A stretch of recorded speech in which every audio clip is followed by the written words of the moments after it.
Published 0900-4 December 2017. Alastair Campbell, the Archbishop of Canterbury, Justin Welby during his visit to Belfast, stops at the Peace Wall.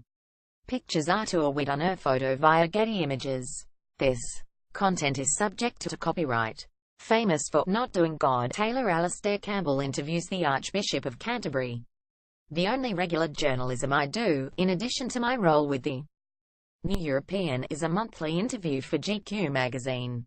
Sadly, the general lack of balls among current top-flight politicians means the handful of cabinet ministers the public have heard of, and Jeremy Corbyn, have thus far rejected the chance to use the 6 pages given to my straight Q&A interview slot as a way of communicating to GQ readers. Pathetic, a bit cowardly I fear, but hey-ho, plenty of other fish in the sea.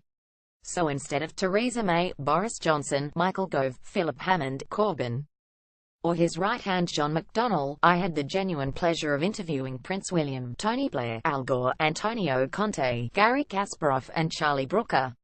Oh, and the Archbishop of Canterbury, Justin Welby. "We don't do God" is one of my most repeated sound bites. It was actually just a throwaway remark to an American journalist who asked several just one final question when interviewing Tony Blair on a plane to the USA. When the 6th or 7th last question came in, finally, "Can I ask you about your faith?"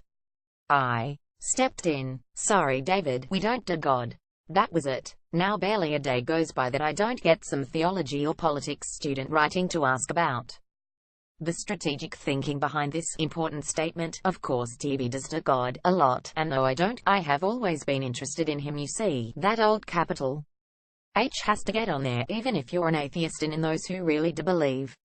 I liked the idea of getting the Archbishop to try to convince me why I should do God. He gave it a decent shot. I also liked probing those issues where I knew he would feel uncomfortable saying what he really thought. Gay sex, Donald Trump and the Daily Mail. Now, there is a triptych you never expected. He admitted he really struggled with the gay sex issue. As for Trump and the Mail, fair to say he doesn't like them, in that he wouldn't directly answer my questions, and admitted he would not about whether Trump was good for the church, and whether he hated the Mail as much as I do. He found no difficulty in praising Trump's predecessor as president, Barack Obama, to the rafters, disliking the Mail, what good and godly man could not, and refusing to say a kind word for Trump were both positions likely to endear him to me, as was his stance on Brexit. I was quite open before the vote that I was in favour of Remain. AC, was that difficult for you to come out and say that? JW, yes. A lot of people told me I shouldn't do that. But I was writing a blog, and at the end, having written about how important it was to vote, and what the issues were as I saw them, having tried to be balanced, I thought it would be dishonest not to say which way I was coming from. So, AC, in a nutshell, in a tweet, why were you a Remainer? JW, because we are part of Europe, and within Europe we have the opportunity to contribute more to the world than anyone else, and that is more than 140 characters. Also, America is turning inwards, and we have to look at the global situation. Who is going to do the right things around the world? I think Britain can do more right things around the world than almost anyone else. Alas, he did not share my hope that there may be circumstances in which Brexit doesn't actually happen. We lost. 52% voted to leave, 48% to remain. That is dealt with. On Brexit the decision is taken, but the fundamental crisis in our country is not changed by whether we stay in or go out. The Church of England educates 1 million kids. The fact that has hit me most strongly over the last year, this came out in the Casey Review on social integration. In the middle of the review it has a table taken from the Office of National Statistics that divides the 18 ethnic categories for children getting free school meals, so a proxy for the poorest children. White British children on free school meals come third from the bottom in educational achievement.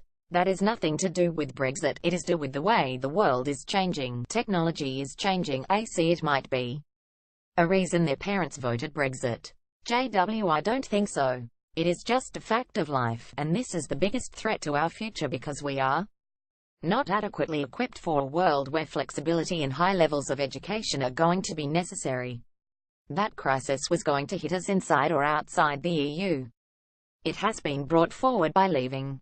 AC, that is a crisis of education and aspiration. JW, it is a crisis of education and aspiration which you recognized back in 1997, John Major recognized in 1992. It has been recognized ever since, and the church is one of the best equipped for this because we do very good schools in very difficult areas, and we do it superbly well.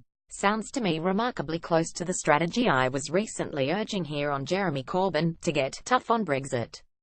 Tough on the causes of Brexit. Tony Blair is convinced that one day I will find God, though he once said my obsessive, addictive personality made him fear it would be to become a jihadist. I fear the Archbishop may likewise have the wishful thinking bug on this one. For shortly after our interview he asked me to write a piece for a short book he was preparing, called In This Light, in which an eclectic mix of people wrote about what Christmas meant to them. The reason, by the way, why I did try to keep TB from talking publicly about his faith was that I worried whatever he said, his opponents would accuse him of trying to suggest Christians should vote Labour. Indeed, whenever he did raise his faith, the Tories were quick to pounce with that very claim. As an atheist, I feel no such hesitation about myself. Indeed, I am sure that if there was a God, which I don't think there is, then everything I think I know about him tells me he would not like what Trump and Brexit are doing to his world, and he would be right. Here is the piece I wrote for the Archbishop, a crossword clue, front of mind as you wake this Christmas Day 5, 6 feet Jesus Christ, surely. But what if, like me, you're an atheist? It is too far less positive 5 and 6 letter words likely to crowd in on me on December 25th. Trump and Brexit. Oh my God, as we non-believers are wont to say, are those twin nightmares of 2017 still here? God bless America, they cry. But can God really bless the America of Trump, his lies, his racism, his white supremacism, his misogyny, his narcissism, his debasing of debate, and his dereliction of global or moral leadership? When I interviewed the Archbishop of Canterbury for GQ, one of my favorite encounters of 2017, I sensed he was struggling to find a good word to say about the so-called leader of the free world, so he sort of said nothing. Fair enough. We all have to be political at times. He was nice about Barack Obama, though, and Brexit too. Hats and mitres off to the Archbishop for being clear about where he stood on the issue, against, and for his forthright stance on our government's woeful response to the refugee crisis compared with Angela Merkel's. Both Trump with his right-wing nationalism and Brexit with its desire to cut us adrift from a union that has helped spread peace and prosperity for a generation represent to me the turning of our backs on challenges we can better meet through shared values and common humanity. I don't doubt God, despite the Archbishop's attempts to explain to me why I should. It is about accepting the story of Jesus Christ, he says. I can't. I sometimes wish I could, for I see the comfort, strength and goodness it can give to those who do. But I can't. And Trump and Brexit, twin symbols of two great countries opting for their own decline and damaging the wider world in the process, are not exactly helping. Sorry if that totally misunderstands what Christ and Christmas are about. Sorry too if I spend most of the day willing it to pass so that tomorrow comes Boxing Day football, away at Manchester United, and for a couple of hours I can put Trump and Brexit to the back of my mind, and worship the false god of Burnley FC. I hope that's not blasphemous. At least I recognize it's not a real God. Happy Christmas, from a pro-faith atheist, and thanks to the Archbishop for allowing me use his book to act Brexit and Trump. And plug Burnley, the current miracle of the Premier League. Happy New Year.